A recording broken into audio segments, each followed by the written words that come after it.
So is your first time ever being on a podcast or what? Yeah. I always, dude, I caught myself. I say podcast. I don't know why. I think I'm just saying it too fast. Podcast? Yeah. My girl calls me out all the time, and I was like, that's the first time I caught myself. The one that I get confused is the pod bean.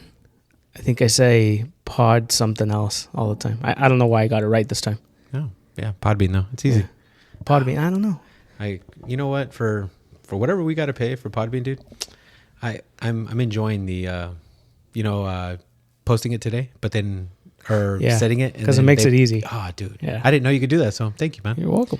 Hey, so hey everyone, welcome back to the podcast. Hey, today we have somebody very interesting. Today we have a police officer. Today we have Luis. So Luis, without further ado, I actually had some for you, man. Little intro for Luis. Hey, so Luis, tell us a little bit about yourself, what you do, and what you like doing, man. Yeah, well, I mean, I wouldn't say interesting. I mean, it's a job. You want to get a little bit closer to the mic? Yeah. All right, you can move. Move it. Go ahead and move it. Get comfortable. Better? Yeah. Yeah. Well, oh, that's us. Yeah. That was me. Name's Luis. I mean, I've been a police officer for the last 4 years. So far, so good. Can't complain. He's done a lot of good things to me. I'm blessed about it. Other than that, I mean, I guess you could just say I'm just a regular guy. Okay. So, being a cop, I mean, I feel like that's a kid's dream. You know what I mean? I actually have a nephew that dressed up for a career day, and he dressed up as a cop. So it's just like, I think that career just kind of sticks with a lot of people at a very young age.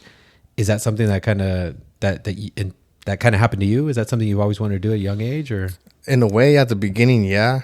Obviously, growing up, but as I became like a teenager and stuff, it was probably something that I didn't even think about. Oh shit! You know, I mean, I had the dream of being like a soccer player or stuff like that. Okay, you know, okay.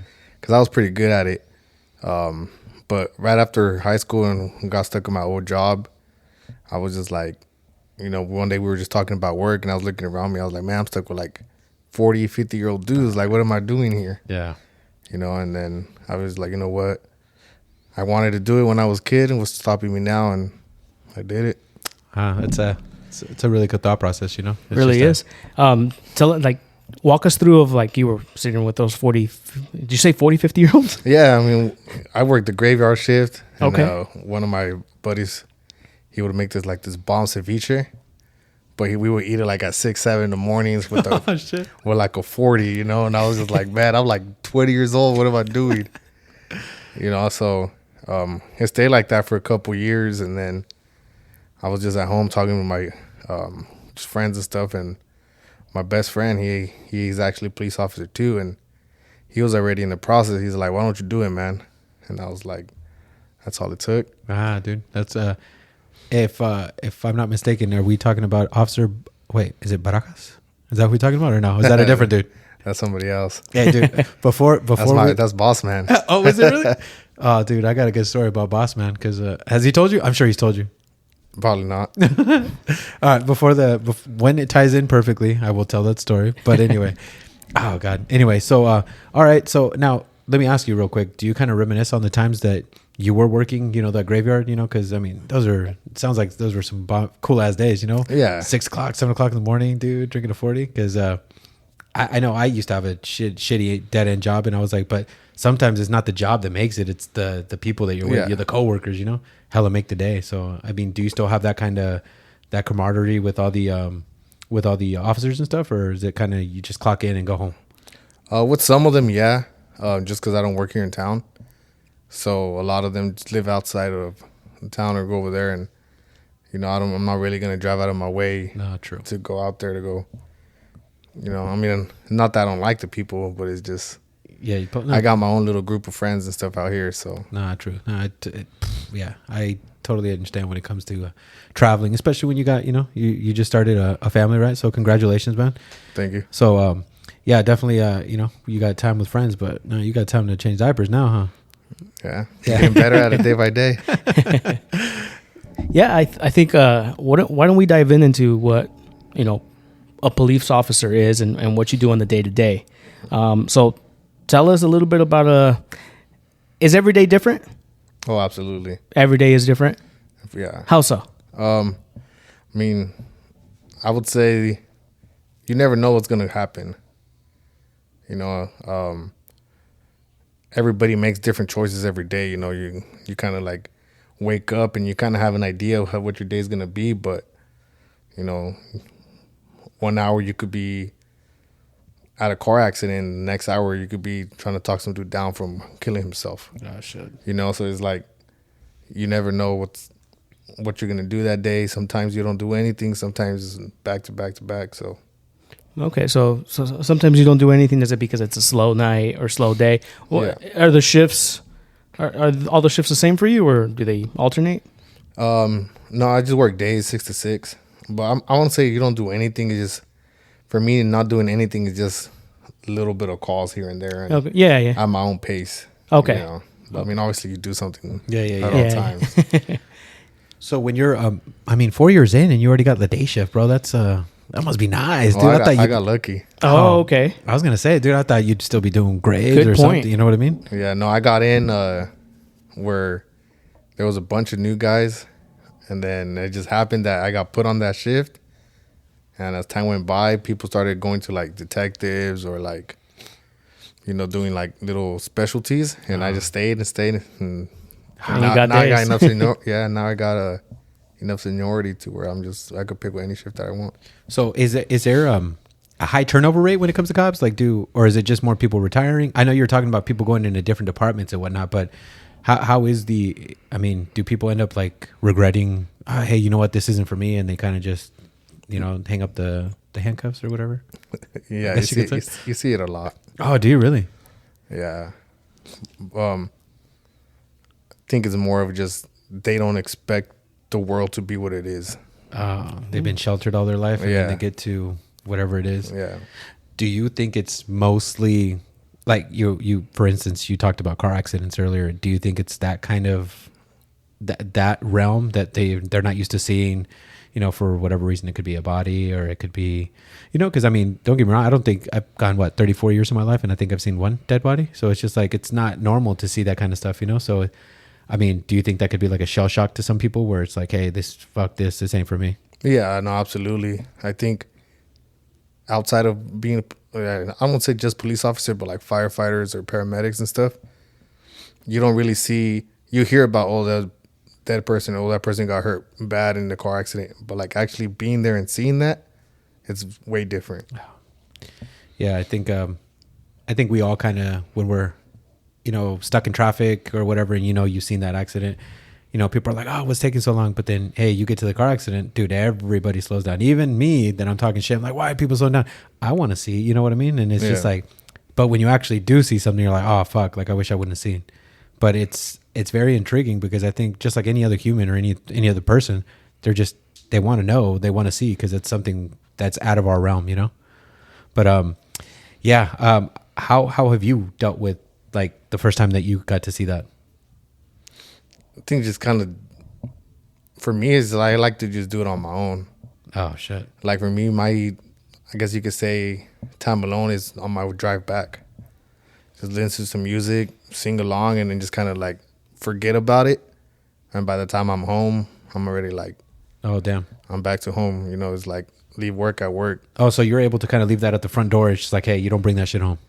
Yeah, sometimes. You know, sometimes I think it's only happened to me one time where I actually got like some nightmares. Oh, damn. Oh, yeah. But other than that, I think I do a pretty good job of, I guess you could say, decompressing. Yeah. And that was early on in your career, I'm assuming? Nah, that was like 3 months ago. Oh, damn. Just something that you kind of... Yeah, it was just weird. Oh, fuck. Okay. You want to... Yeah, I think into what we're talking about right now, you deal with it this way. How do your other colleagues deal with it? And is there other colleagues that actually, does it stress them out, or is their mental health a little bit more, how can I say, do they stress more than what you do? Yeah, you see it. I mean, we talk about it. You know, we're big on, you know, talking to people and letting them know what's going on. You know, we're there for each other. But one thing is to talk about it, and it's a whole different thing to actually do it. You know, for me is I like doing things that I enjoy outside of work. You know, Sundays I go to the park at Millview and play soccer. Spend time with my friends there. When I have time, I like to game. Talk to my friends on there. So it's like different group of friends that we all talk about different things, and it helps me. I don't want to say forget about it, but just not think about it. You're in a different world, yeah, right? You're in a whole different world, and some people is, I don't know. Everybody does different things. I got a couple friends that like to cook. Other friends, they just go on trips, go on hikes. So it's just like everybody has their own little thing that, because they do to, change their mind. Yeah. Okay. So right now you were talking about like, hey, they want us to kind of talk and whatnot. So you guys have resources available to talk to people in case something happens? Yeah, we have resources. Okay. Now you were talking about like, hey, it's one thing saying you're going to do something, but it's one thing doing it. Do you think one of those things could be like you're Hispanic, right? Yeah. So, that Mexican machismo bullshit, like, it's like, you're going to go to therapy. Cause I just feel like Mexicans really like talk shit about therapy and like, you know what I mean? Like, you're going to go talk to somebody about your problems. Do you think that's kind of like a stigma that you might have that you don't want to talk to anybody? Yeah, to a point. Yeah. Cause I'll be straight honest with you. You hear all these, I listen to a lot of podcasts and you hear BetterHelp and you hear, hey, go therapy and stuff. And it's just like, for what? Yeah. Like, I got my problems. I could deal with them. I don't need to go talk to somebody so they can tell me what to do. So I was just kind of curious if that's kind of how your thought process is too, because I can't be the only one that thinks like that, Yeah, no, absolutely. Yeah.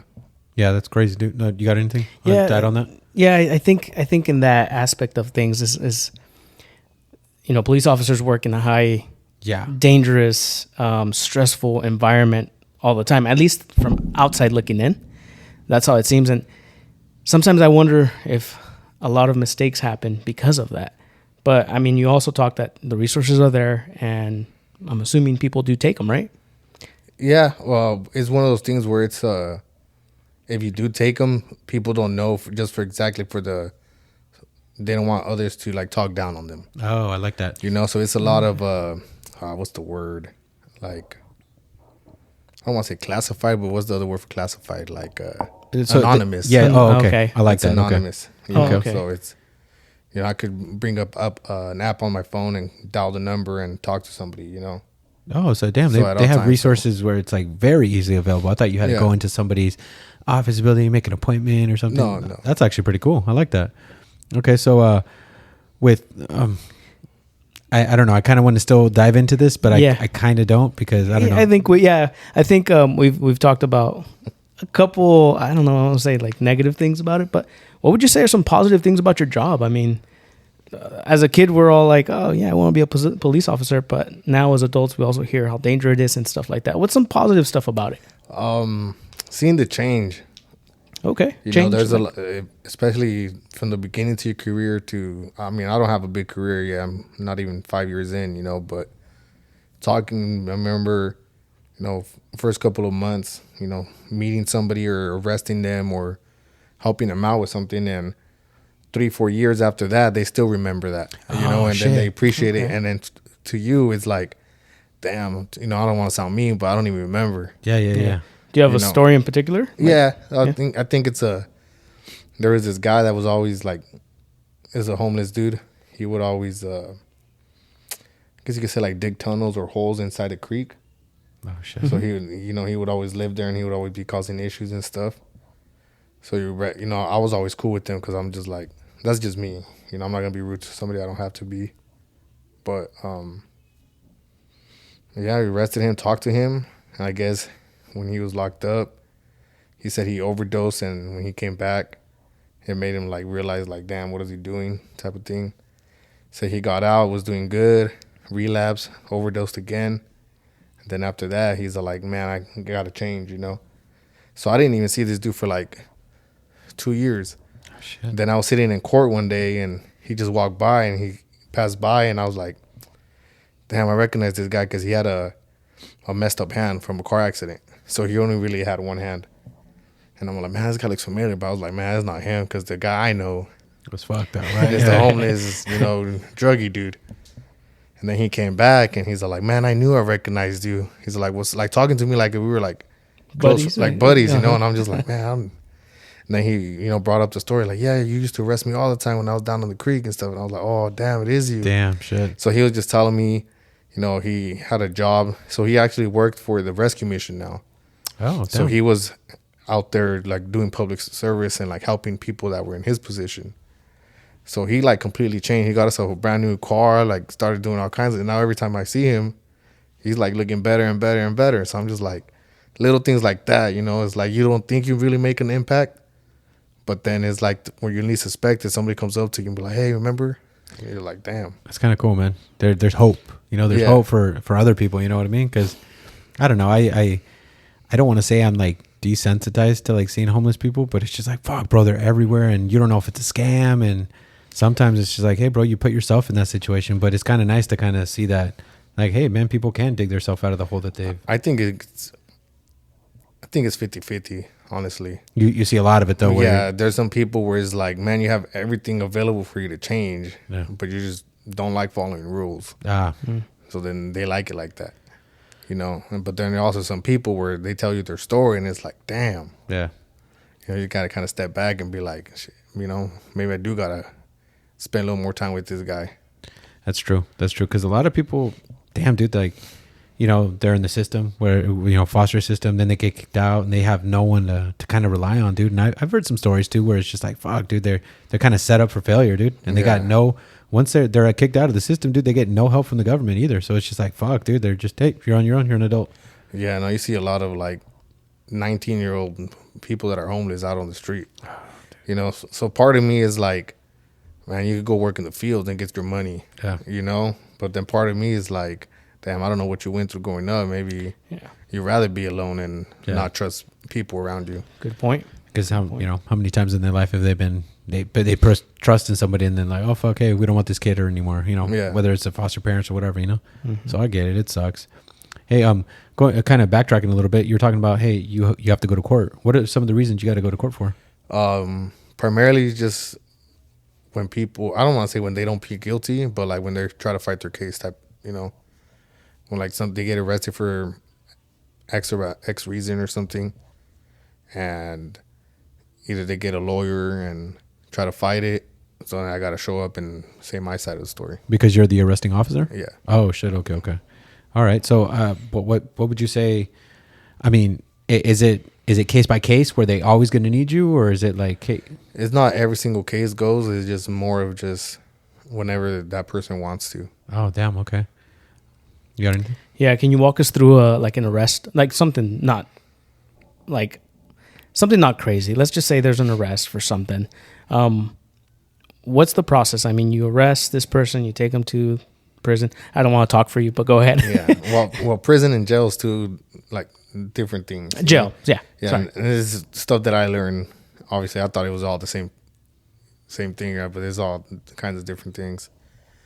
But I mean, it just all depends, If you see something in progress, I mean, crimes are crimes, right? I'm sure all of us could see something and be like, damn, that's not legal, or damn, that's not right.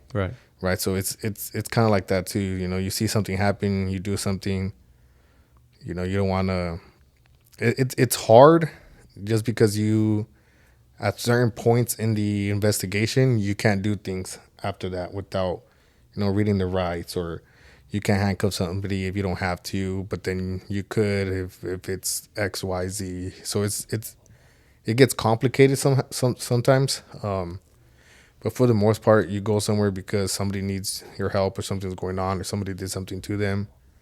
You talk to them, you figure out, hey, this person hit this person.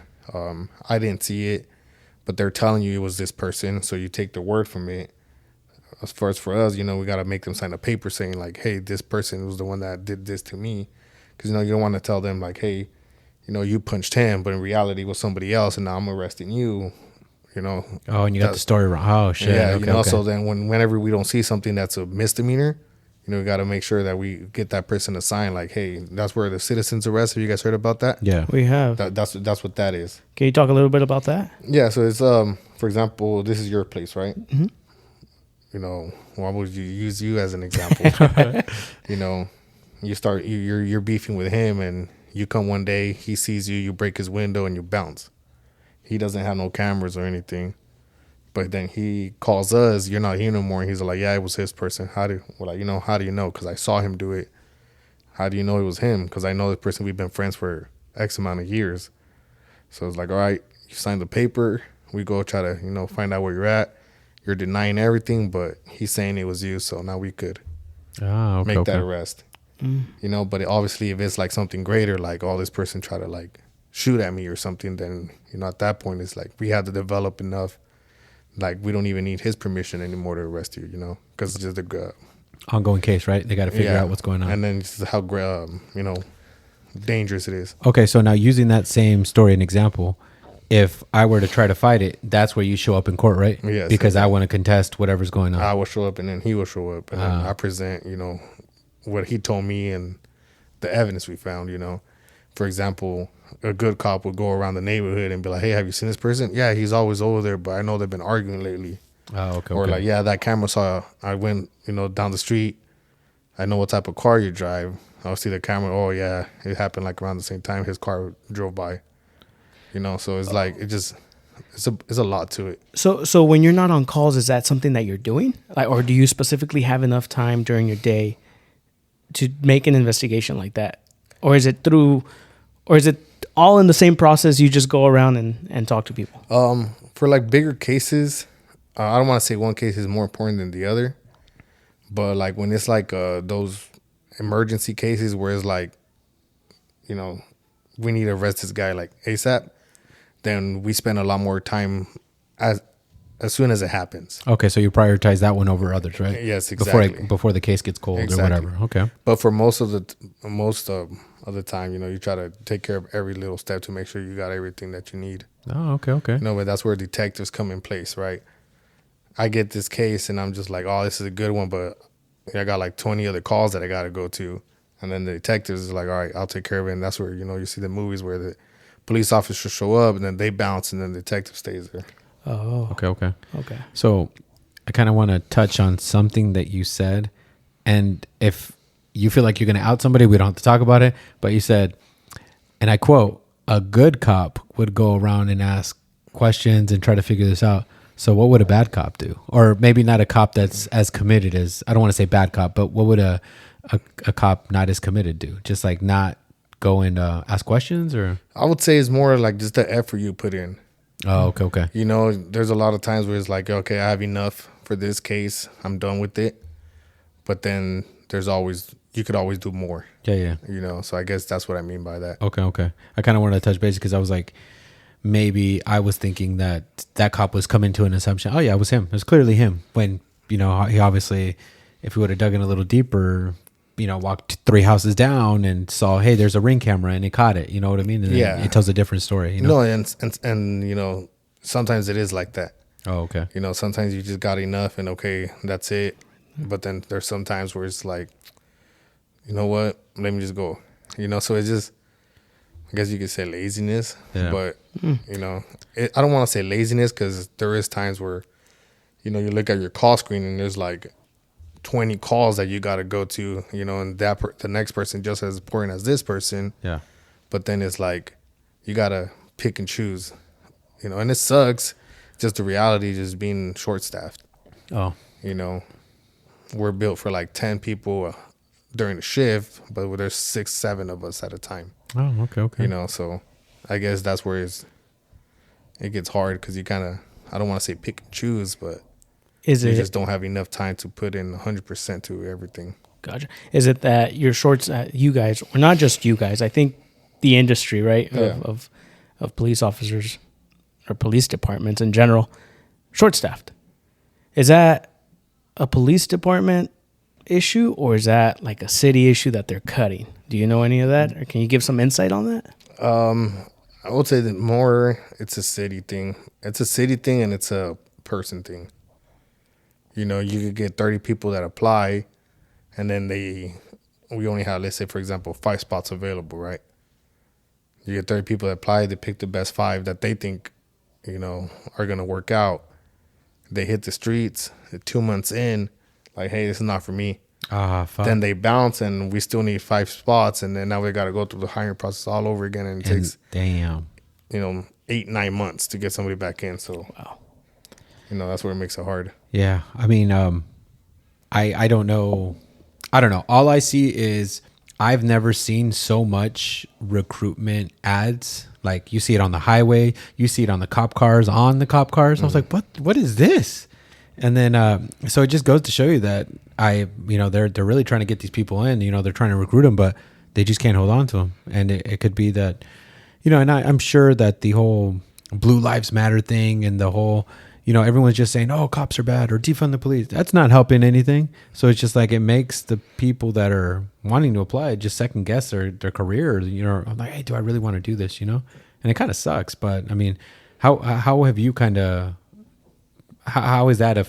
Has it affected you? The whole, like what's going on, whether people kind of see the cops differently or like NWA, fuck the police, do you see that at all or no?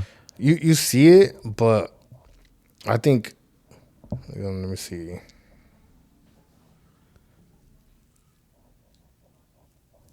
I think the people that talk like that are the people that call the most. Ooh.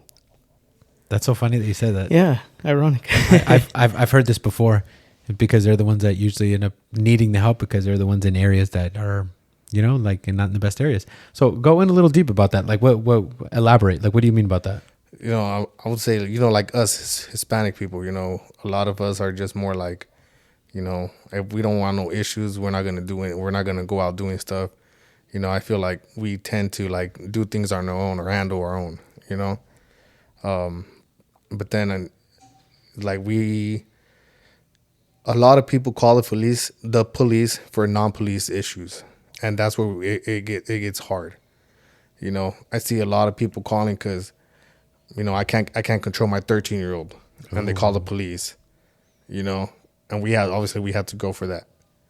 Right. When it's like, what does the police officer have to do there? What is he going to do to your child? Yeah. Is it more of a scare tactic from the parent? Yeah, but I feel like you shouldn't be calling the police for that because then now that kid's going to grow up and just like, man, I hate the police. I remember he used to come to my house all the time and do XYZ, I didn't think about that. Yeah, you're right. So it gets complicated. I think that's why a lot of people don't think it's for them when they actually start doing it because they see it's a lot more than when they just see on TV. Right. Oh, that's true. You got anything or? Okay, so I got something. You just said something about like, hey, it's not like what they see on TV. What would be a good depiction of what you have seen on TV? Whether it's, that show Live PD or whatever. I feel like that's a good one. But what movie that I really love is End of Watch. Is that anything like being on it? And also, follow-up question, do you have a partner? Or you ride solo? I ride solo. Well, I have a partner because I train him. So I train the new guys that come in. Oh, okay. But once they're out on their own, you're by yourself. Yeah, by yourself. Oh, no way, dude. Is that because of budget cuts? Or is that you guys never have partners? No, there's a lot of times where I hear stories of they used to be doubled up. I know Fresno in the nighttime, no matter where you're at, there's always two. Oh, damn. But, Fresno's a huge city and there's a lot more officers there, But for the most part, just by yourself. Oh, damn. Okay. Is it intimidating being by yourself? It can be, just because you show up and it's like, I don't know, 3-4 people all agitated and it's just you. Oh yeah. And I don't want to say like you're scared, but you're just like, I don't want to do this by myself. Let me, call somebody else just in case it goes sideways. Oh, okay. But I mean, it's part of the job. I don't think you can't really be. How do you mentally like that? What you just said, it's like it's part of the job. Like, do you just mentally have to tell yourself, "Well, this is part of the job, and I have to do it"? Mm-hmm. Just like that. Fake it till you make it. Fake it till you make it, dude. Fake it till you make it. I swear to God, dude. That's the only way I'd be able to go about that, dude. Because at the end of the day, it's like I feel like once you put on a uniform, you're somebody completely different. Yeah, and people treat you completely different. Oh yeah. It's like you go to, let's say, for the store. We'll go to the store right now and nobody will pay attention to us. I'll go to the store in my uniform and everybody's looking. Damn, dude. So it's just a different, I guess you could say, like different vibe, I guess. Different, yeah. Yeah. And you feel it. Yeah. Okay. So maybe what women say is true, man. A man in a uniform, dude. But okay. So taking a little step back, what was training like, dude? What did you have? You said it's like takes 9 months for like an officer to go through all this rigorous training or not. Well, two questions. Do you think 8 or 9 months is enough? And what exactly, if you can go into details on what you guys did and stuff? Well, you start off going to the police academy. You know, you go there I went to Fresno, but they're all over. You go. Oh, so you can go to anyone. It's just kind of like a training course. Is that pretty much? Yeah. What it is? Oh, okay. Where are the training academies? I know there is one in Ceres, one in Fresno, one in Visalia, one in Stockton, and then I think those are the ones that I know of. Is there, so Fresno City, Fresno, is that Fresno City? When I went, it was part of the college. It was part of the college? Yeah, I think it still is. Still part of the college? Series, are these all part of schools? So the one in Ceres is run by the Stanislaus Sheriff's Department. Oh, okay. So that one you have to be hired on already by a department. Okay. The one in Fresno, you could put yourself through and then try to apply places, see if they pick you up. Okay. So you said, the one in Fresno, you could go to school and then you could get picked up after that. Mm-hmm. But there's some that you said you apply without any experience? Yeah, so you just apply to the department, for like a trainee position. Uh-huh. That department interviews you. They do some testing, and if they like you, they'll send you to the academy. But then they're already paying you. You already work for the department. Oh, damn. Okay. So what are the pros and cons of like going and doing it on your own compared to getting hired on by a department? Getting hired on by the department, I feel like it just gives you that sense of security that you already have a job. Oh, okay. But then putting yourself through it, I remember when I was in the academy, I'm just like, damn, I'm already 4 months in and I haven't got hired by anybody. I got, 3-4 months to go. Like, what if I get out of this and I still don't have a job and I haven't been working for the last 4 or 5 months, so. But then the pro to that is, you could just bounce out whenever you want. So you're not like obligated to keep going just because you sign on with the department.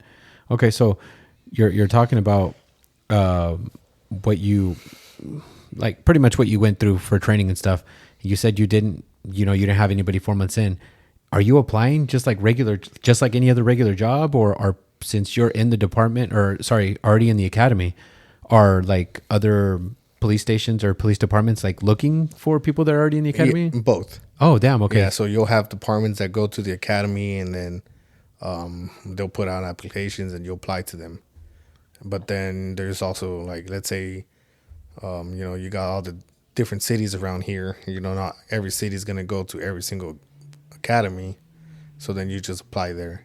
Oh, okay. And then obviously you put that you're currently in the police academy. So then you're kind of like that level ahead of people that aren't. Oh, okay. So it's a little bit notch up compared to like, hey, just going out and doing it. So compared to like departments that will send somebody there, they'd rather get somebody that's already a month from finishing the academy instead of some dude that still has 4 months to go. Yeah. Okay. Makes sense. Oh, hell yeah, dude, because they want somebody. So that's why each one has his pros and cons, Okay. Would one of the pros be like knowing, not necessarily knowing, but they have rankings in the academy, right? Like with all the other fellow officers that you kind of started at the same time with, or is that not how it works? There is rankings because the person that gets the highest test scores, or the person that does the best on the physical exams, and the person that does best on the scenarios, and then they rank us, and I'm sure departments go in and look at the person. They'll be like, oh, Luis applied with us. Let me see his scores. And it's like, oh, he's at the bottom of the class. I'm not going to want this guy. I want this guy. Oh, fuck. Okay. So he's, I guess you could pick and choose. It's like an NFL draft, dude. It is. Holy shit. What's the academy like? I mean, there's probably some book work and also some physical work, right? So can you go a little bit deeper into that? Yeah. I think you start all like the first 2-3 weeks, you're just getting like yelled at constantly, Oh, okay. But it's just more of a mental thing, I think. The physical thing, it's hard, but it's just more to test you, make sure that you're not going to quit. Well, yeah, because I'm sure you're going to be dealing with worse shit out in the fucking... Yeah, because it's like, they'll tell you, I want to just start off small. They'll be like, all right, give me 10 push-ups. and then you do your 10, and it's like, oh, did I tell you to stop? No, start all over. So then you end up doing like 100 of them, and then they'll be like, there, you couldn't even do 10. Oh shit. So it's like those things where like some people would get frustrated, and like not want to do it or quit, but it's just more of a mental thing to make sure that you actually want to be there. Okay. Just diving in a little bit, how fit do you have to be going in there, or is it you're getting fit while you're in there? It's both, but I think a lot of it is just it's making sure that you actually want to be there, not just doing it just to do it. No, okay. That's gotcha. That's a big part. Yes. That's a big part of it. I get it. Yeah. I guess I understand more of why they do that now, I guess. Mm-hmm. But it's you're right. And even then, you're telling us they go to the department, they go out into the field, and then 2 weeks later, they're like, yeah, this ain't for me. Yeah. Oh, yeah. The academy is completely different than the real life, Just like anything else, I guess? Yeah. Wow. Hey, so a little bit more about the academy. Are you stuck there Monday through Friday and then you get to go home, or is it you get to go home every day? How does that work? Yeah, you get to go home. Oh, okay. It's not like I know if you want to be like in CDCR or corrections. Yeah. Or highway patrol, you have to live out there. That's the one that I kind of dipped my toes in a little bit, and I was just like, yeah, fuck that, I'm out. I thought the hardest part was going to be the physical fitness, because I'm like, I was fat back then, so I was like, cool. I'm like, dude, you got to do 75 fucking sit-ups without stopping. Like, I think it was like 115. I forgot what it was, but like nonstop, dude. And I was like, cool. Dude, my fat ass got it. I did it. I passed it. Bro, I didn't know how hard the reading or the writing test was going to be. Bro, they leave you like a blank space and like, hey, what's a 15-letter word? Bro, I was like, no. That part's hard, man, for anybody. Bro, I'm out. I'm out. So, yeah, that shit was tough, dude. So, but I mean, that was just like getting in, you know what I mean? So it's like, hey, now living, I forgot how many, I think it's like 6 months or whatever for training. Sacramento. Yeah. So I thought that was kind of what you kind of had to go through, but no, it sounds like I don't want to say a piece of cake, but it's just completely different from what CHP. Yeah. I mean, I live here in town, so I would just drive to Fresno. Nice little drive, right? Yeah, wake up 5:30, get there like 6:30 to start at 7. Finish like at 5 in the afternoon, and come back and do it the next day. Yeah. Oh, so here's the thing. So you're driving to the academy, and it's kind of out in the cuts, right? No, when I went, it was right where Fresno City is at. You know how they have that football field? Oh, so it was right there. Okay, so now they have it. Now they have it out in the cuts. Oh, okay. Oh, okay. Where out in the cuts? I didn't know about this. It's next to a winery. I don't know the name of the street. Oh, okay. I think it's I don't know exactly where it's at, but I think it's like off like Jensen or something. Oh, way it out might there. be. I don't know. Yeah, so it's way out there. It's I could not where the EMT Fire Academy is. That's where we did our scenarios. That's where you did your scenarios. Yeah, okay, that's where I did the scenarios. Gotcha. Yeah, this is somewhere out in the middle. You know where the dump's at, kind of. Yeah. It's kind of American. out there. Yeah, down that way. Yeah. So down that way, what's it called? I got to pass by it, and there is a shitload of training going on when it comes to maneuvering the cars, and that's kind of what I was going to ask you. Like, did you get to experience the maneuvering the cars? That's fun, man. Yeah. That's probably my favorite part. That and that the shooting. Okay, so how did you like? Are you a pretty good driver? Like, are you able to like? I say yes, but everybody else tells me no. Ah, shit. Just because I don't want to say it's a different form of driving, but I'm just more like, I know what my car could do type of thing. Ah, okay. It's like, okay, I know how fast I could hit that turn in my car without panicking. Okay. Or like I see a little space and be like, I know I could fit there. but who's telling you you're not a good driver? Like your passengers, or like you're talking? No, like my girl, my sister, like them, the type of car, If they hear this, they're gonna be like, "Oh, Luis, you're lying. You don't know how to drive." But, okay. Yeah. So, walk us a little bit through that. Like, it's your first time being able to kind of do a pit maneuver, or I think you got to reverse and kind of spin yourself out of it or something, right? So, like, talk us a little about like what was it like? What did you go through? I mean, it's weird because you're driving real cars and you're going at certain speeds, But just the way that cars work it's crazy. Like, if you do a pit maneuver right, your car would not even get damaged at all. Like, not even a scratch. Oh, damn. But then you see it, and it's like... completely different. You're like, oh, fuck, there goes your fender and shit. Yeah, But just the driving is like... when you go out there in Fresno, when we were in the academy, obviously they teach us first, and then it's in steps, right? Then the instructors sit in the cars with us, and they'll, all right, do it slow. All right, pick it up, to the point where now it's like... All right, now you're by yourself and do it. Oh, fuck.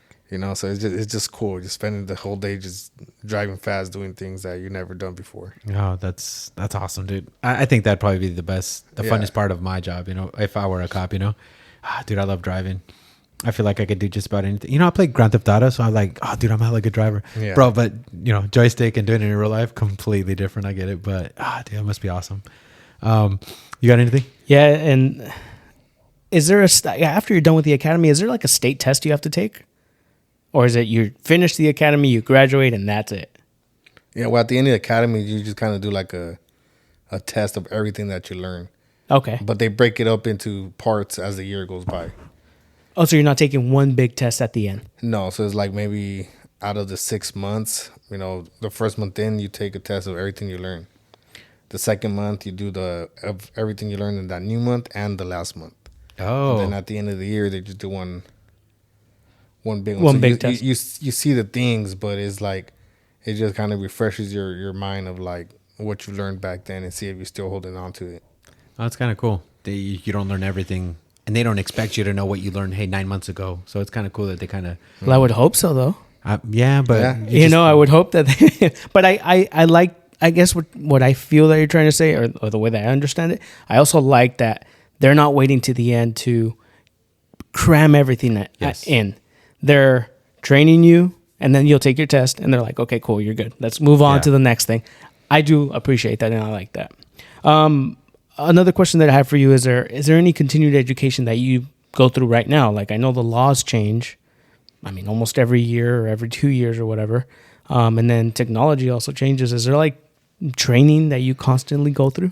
Yeah, so as far as laws changing, our department does a good job of our supervisors and our like lieutenants and stuff.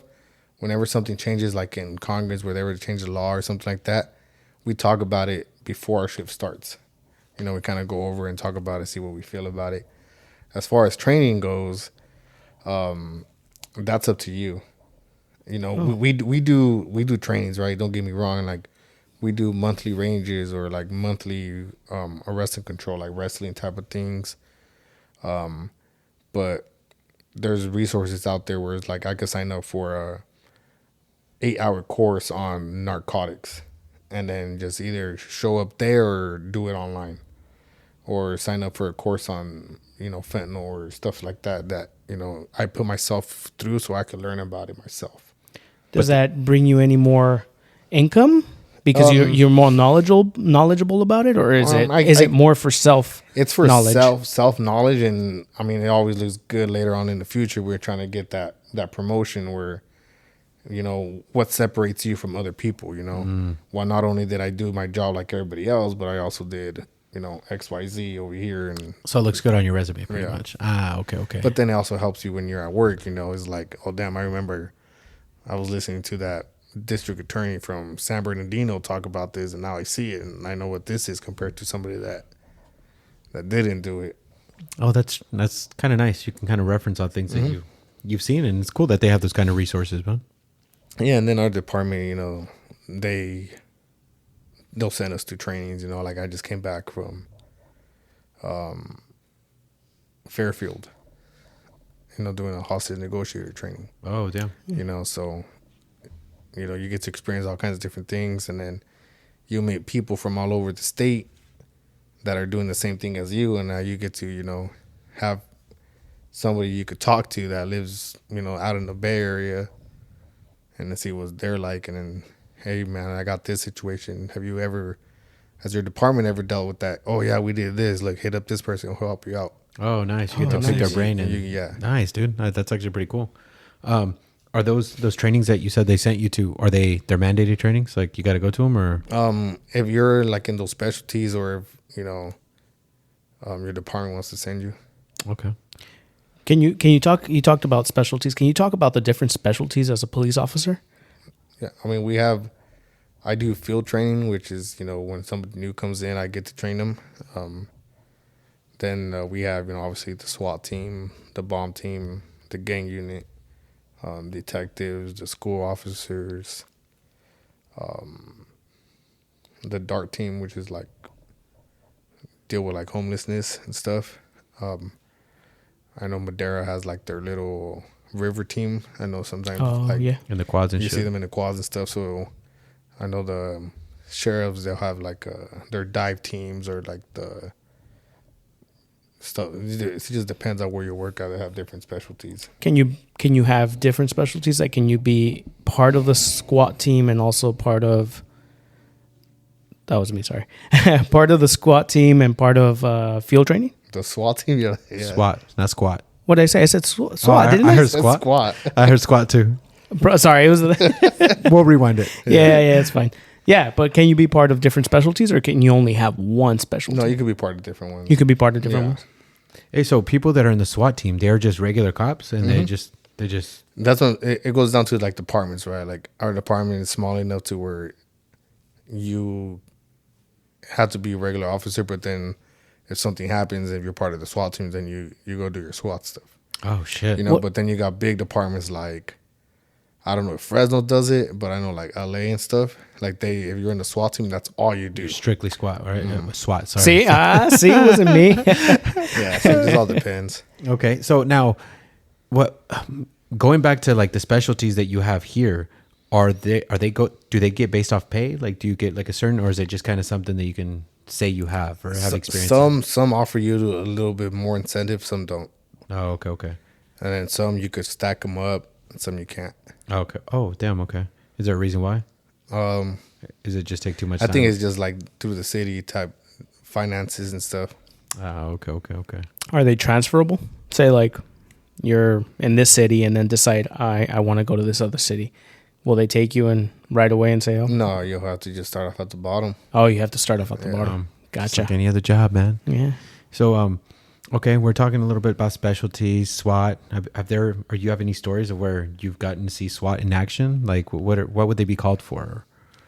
A couple of times, yeah. It wasn't, luckily nothing major happened, but you know, sometimes you go, I guess you could say maybe like a homicide or something.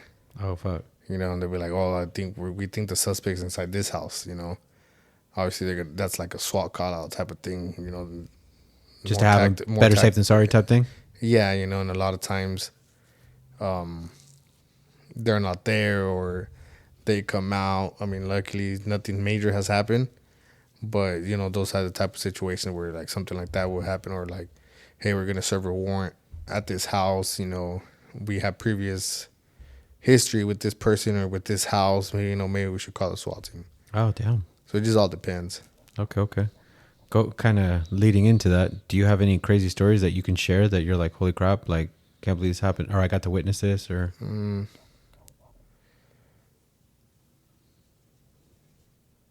I guess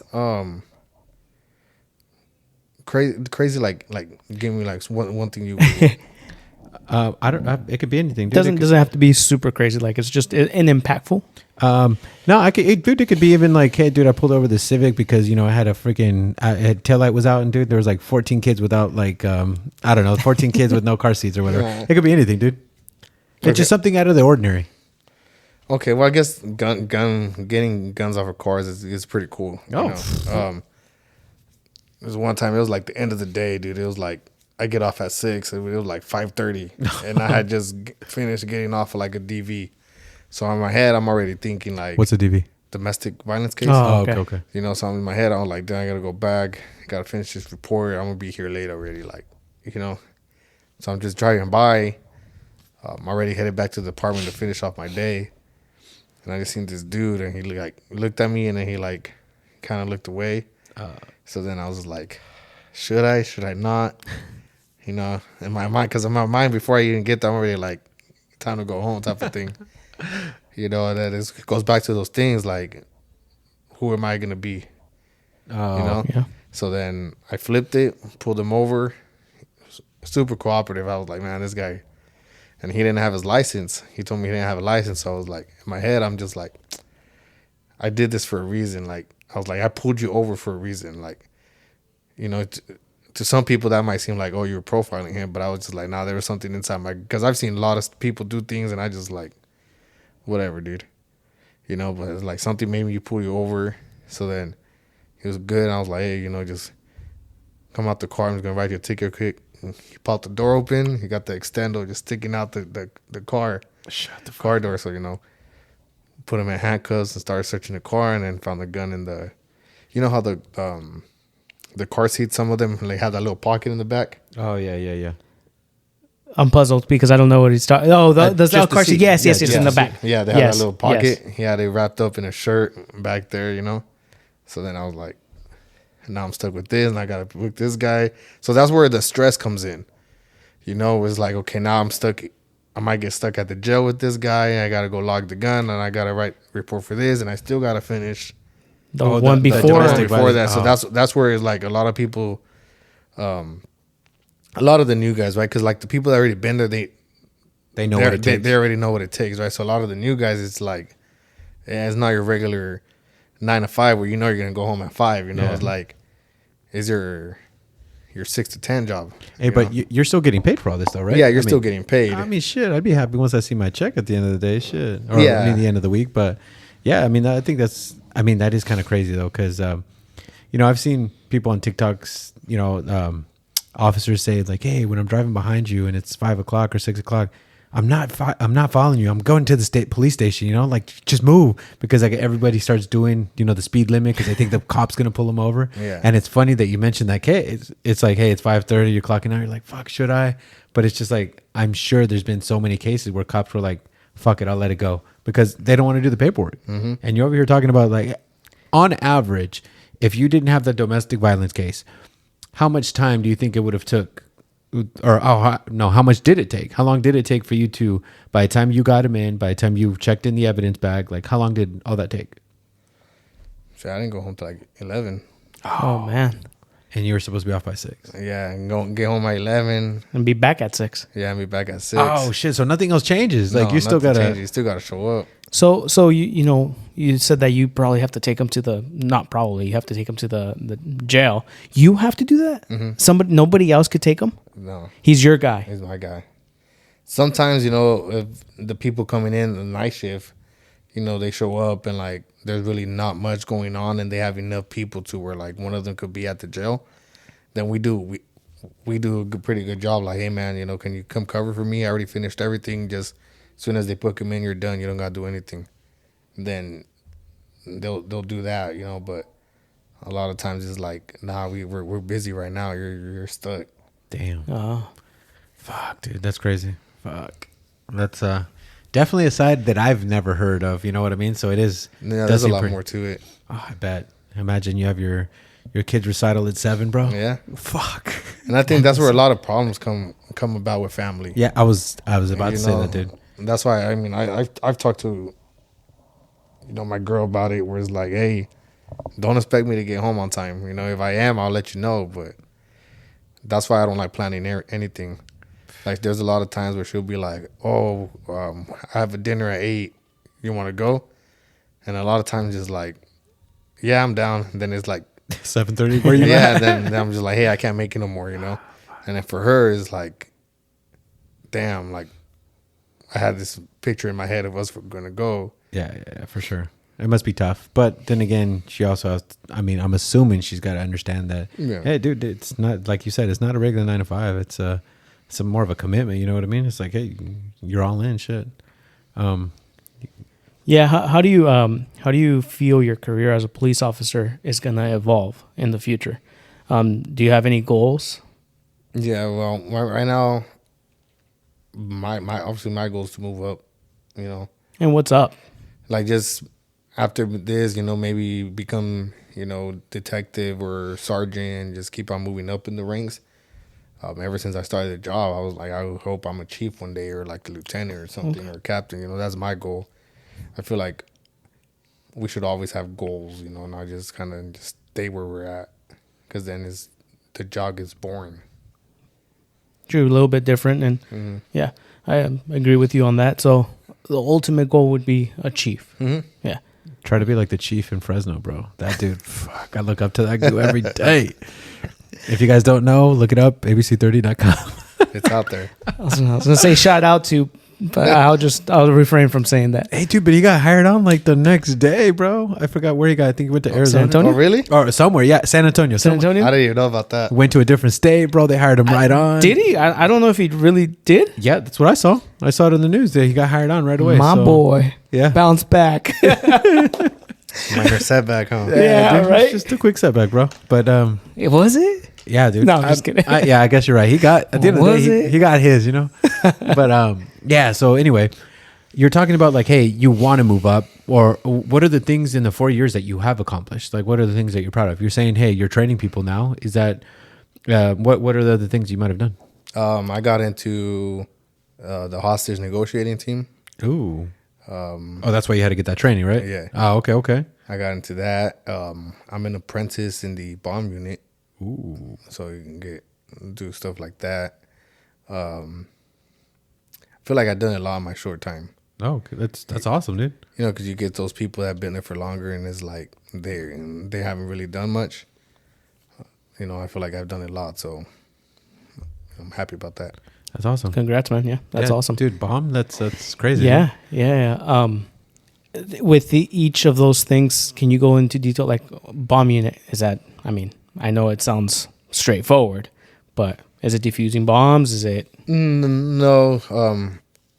Well, yes, but I haven't really done anything. That's like crazy, like federal stuff that you got to get like trained by like the feds and stuff, and go to Alabama type thing, you know. Oh, so that's like like a random fucking state to go to. Alabama. Yeah.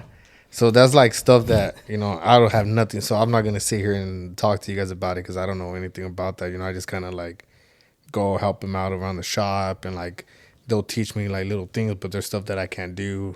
You know, I can't even, there's stuff that they can't tell me because it's all like confidential federal stuff that if they find out, they're doing like Fed time. Ooh, fuck. You know, so.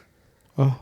Do you when it comes to like that unit, the bomb unit, not even necessarily that unit. And I'm sorry, I'm going to throw my friend under the bus, but for that training, can you be a police officer if you are colorblind or not? Or is it the same thing? Kind of like, I'm not trying to be mean. I'm just trying to be like, hey, maybe you don't, you can pass or whatever. But are there like, hey, eye vision tests that you have to pass and stuff when you? I'm sure you do. I mean, I've never gone to that training, but I'm sure it's like, there's a lot of stuff that you have to be able to overcome.